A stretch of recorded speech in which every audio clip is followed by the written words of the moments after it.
join me because I introduce different people, sometimes daily, sometimes weekly, sometimes monthly, to my online community. And you are one of the most fascinating people I have ever met and come to know. So it really is a treat to have Jack Barksy. And in fact, Jack, people say that your story is so compelling and so fascinating that 60 Minutes has done 2 different stories and aired it several times.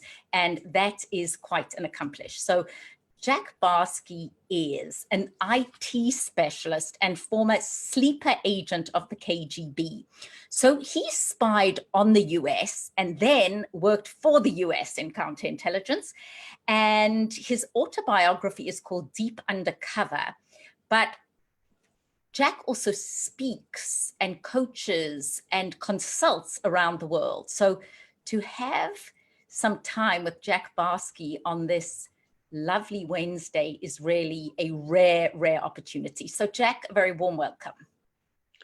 Thank you for having me. It's nice to talk to you again. And I just want to, every time people introduce me that way, I sort of blush because fundamentally, I sometimes have to pinch myself. And was that me? I really can't claim credit for most of what happened in my life. A lot of things just happened and I reacted to them.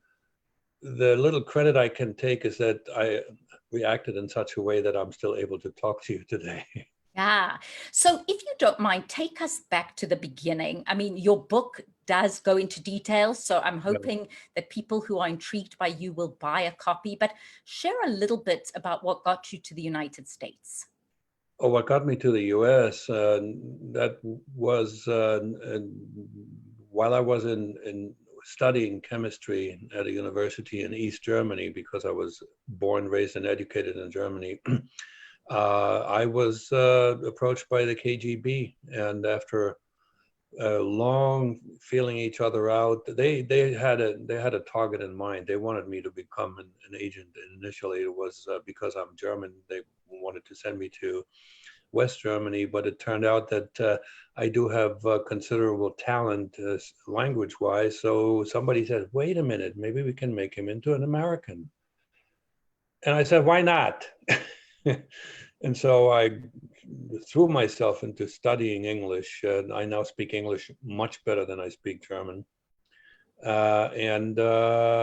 So I arrived here in 1978, discarded the passport I entered the U.S. with, and then proceeded to acquire a U.S. identity under the name of Jack Barksy. Which, of course, is not your real name, because your real name is Albrecht. Yeah, very well pronounced, better than most. Ich bin freue mich, dass du hier bist, Albrecht. There's some German in there, very good. Yeah, it's the name I was born with. I always say it is my real name. I can show you my passport. This is now my real name. I'm not big on names. I never was. I didn't like the name I was given, and I clearly don't like the name that I was given again. But to me, names are labels. Jack, so you get interviewed all the time on every media outlet that there is, and people ask you a lot of questions. Right now, very topical has been Russian hacking. How involved was Russia? Espionage. You're an IT specialist. Right now, what are your thoughts? How vulnerable are we? All right. The focus in the last few years has been on Russia. That is slightly misplaced. And I think the country is finally waking up that the more powerful and more long-term threat comes out of China. Having said that, Russia has been an obnoxious adversary for a long, long time. It never stopped, really, even after the Soviet Union fell apart. And when it comes to hacking, I think they're still number one. They try everything that they can. Hacking is cheap. Russia is not as economically even half as strong as the Soviet Union was. So therefore, even the intelligence services are somewhat understaffed and underfunded, hacking is cheap.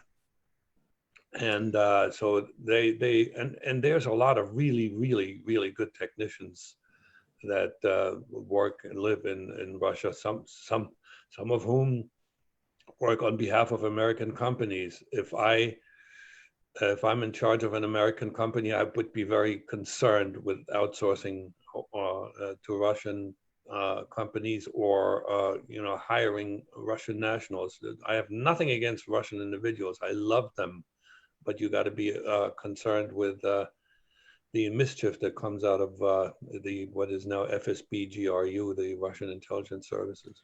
Now, you speak and consult companies and you have various topics.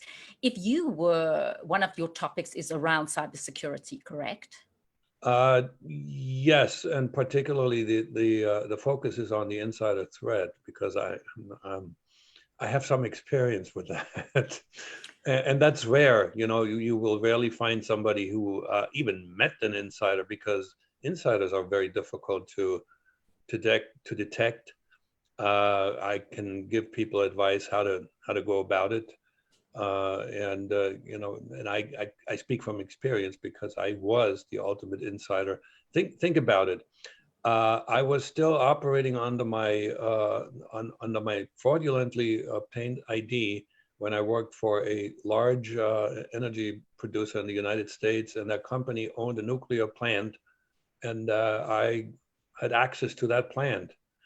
That's a dangerous insider, because you can put all your firewalls and all kinds of software into your system and around your system. If somebody's already in there, a trusted insider, that's the most dangerous individual to do damage to your organization. So for anybody who's watching this, who owns a company, is concerned, I know you are available for consultations and keynotes. And Jack, you and I have spoken that you can now do virtual keynotes, as can I. But what is one thing? We hear about ransomware, and my son-in-law works for a company that recently was hacked and had a big demand on ransomware, and it cost them hundreds of thousands of dollars. Right. What prevents this? What is the one thing that a Jack Barksy inside thing that only you can get from watching this interview? There's no magic wand.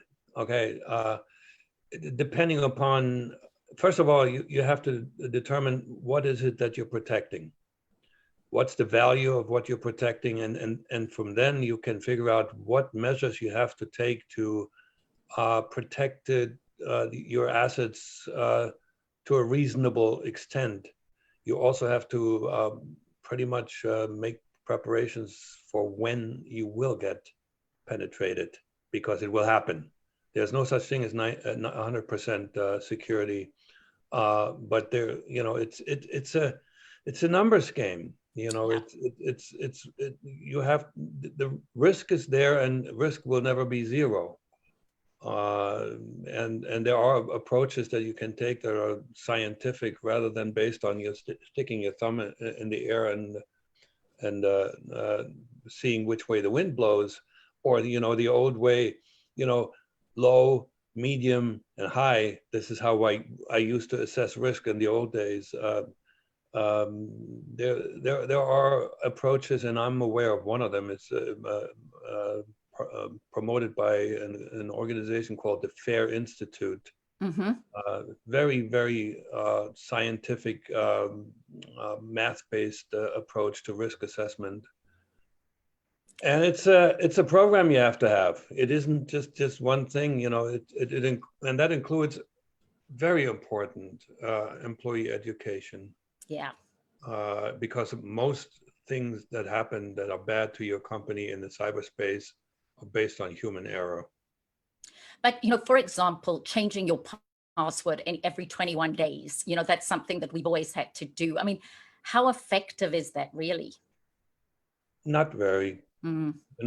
You want to, nowadays, you have to have at least two-way authentication. Passwords are, really going out of style. Biometrics, very important. I worked for a company that had sort of I can't name the company, that had a secret command center.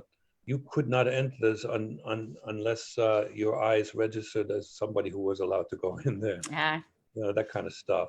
So it's going to be, and obviously increasingly important as we continue this virtual reality of COVID. I wanted to switch for a bit because people can go onto Jack's very extensive website and hire him to speak. He is a fascinating speaker and interview. But one of the topics of your talks is From Russia with Love. Tell us a little bit more about that. You can also rephrase it in some way. The love theme is surprisingly, maybe for some, to me has become very important because it was a feature throughout my entire life, which is not necessarily, I wasn't necessarily aware of it all the time. But my God, you know, if I ever were to get on a TED stage, I would choose the role of love in the life of an undercover agent. Okay, so that's going to be your TED or your TEDx, right? Yes, so the role of love and an undercover agent. Right, and that can be expanded to, you know, love is so important that defines us who we are as human beings. And it was a long way from the loveless German to the one who now realizes that this is at the core of who we are. And you have a daughter who is how old? Well, I have two. One is 33, right. The other one is 9. How different are you as a father to the 33-year-old and the 9-year-old?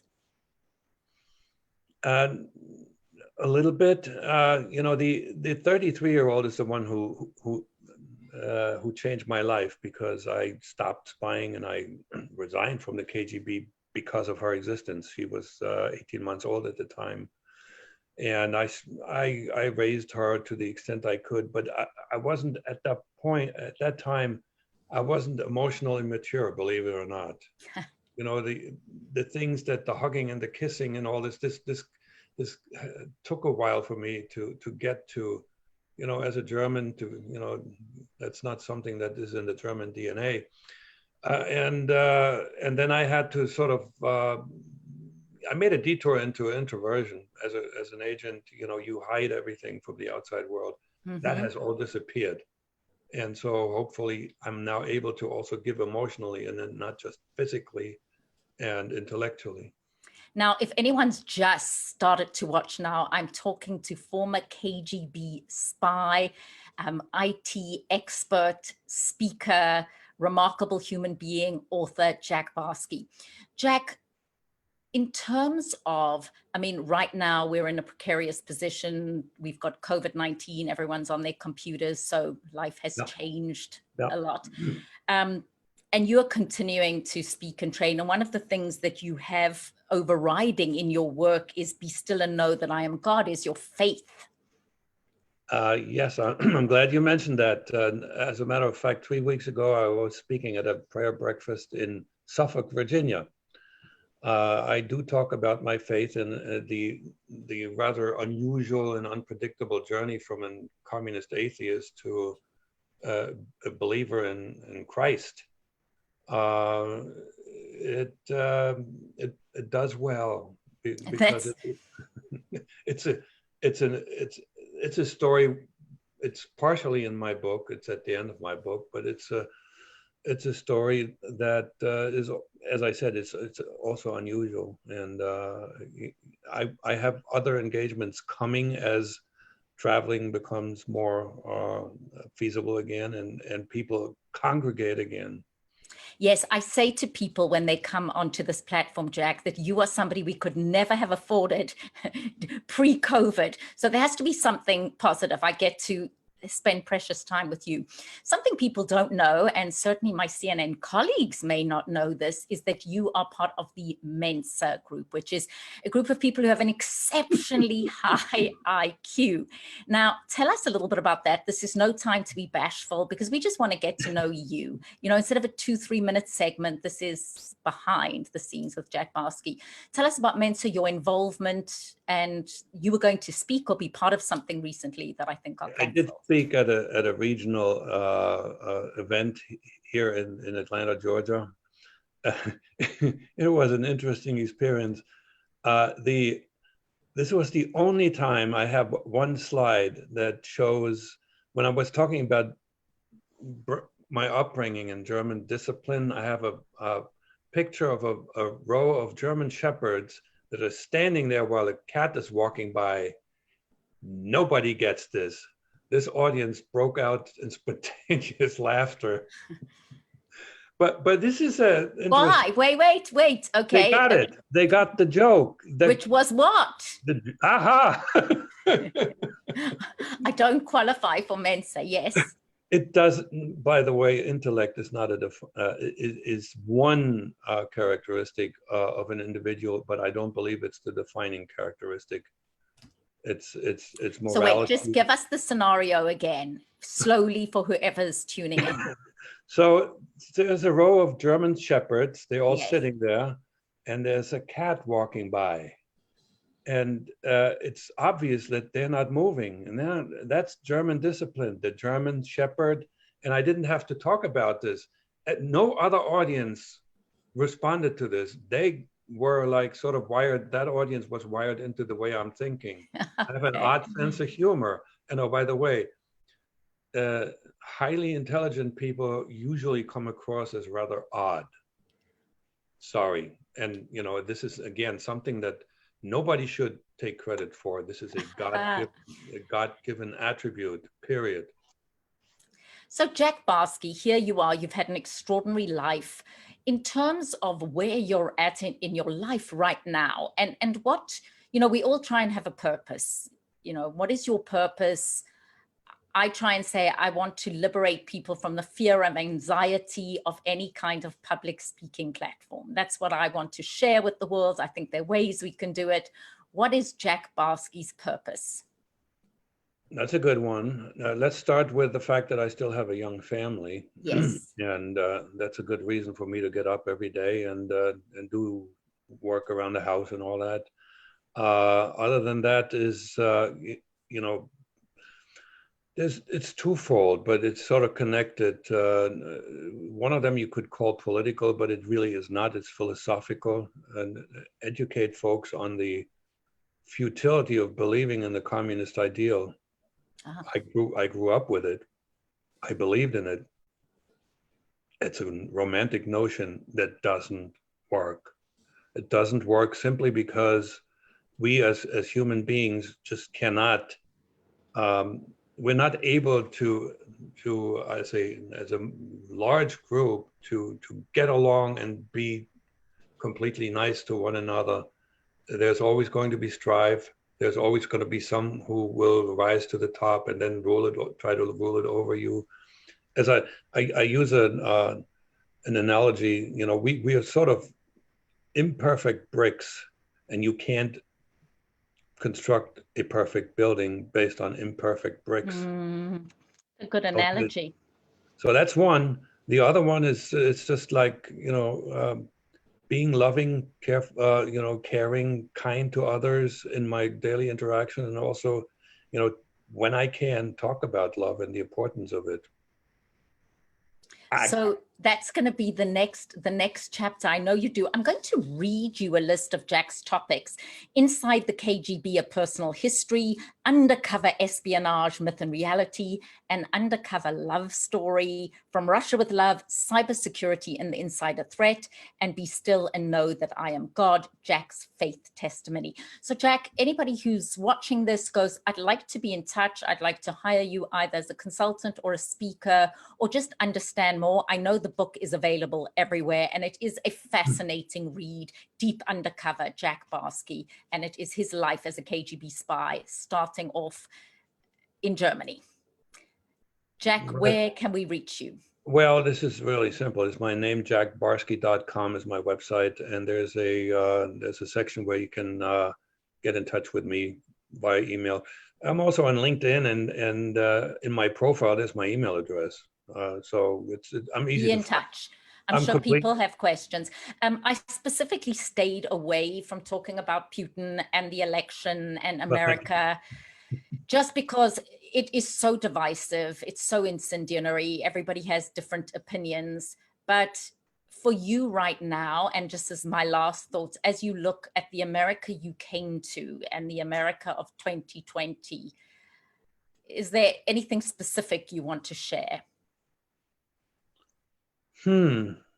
Yeah, and I think some invisible source, evil force, has drained most of the reason that used to be in America out of society.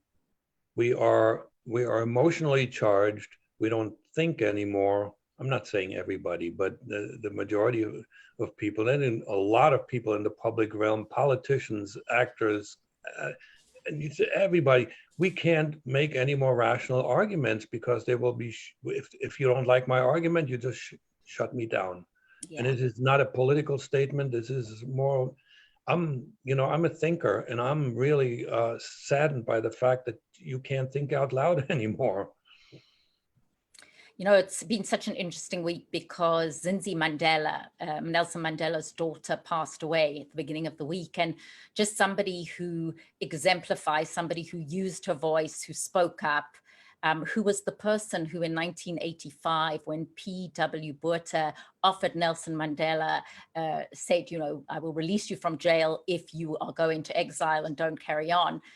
She actually read the letter to P.W. Botha. She was in her early 20s at the time. But just, moments in history, people who are brave enough to speak out, societies that heal, or societies where there's just a divisive rift.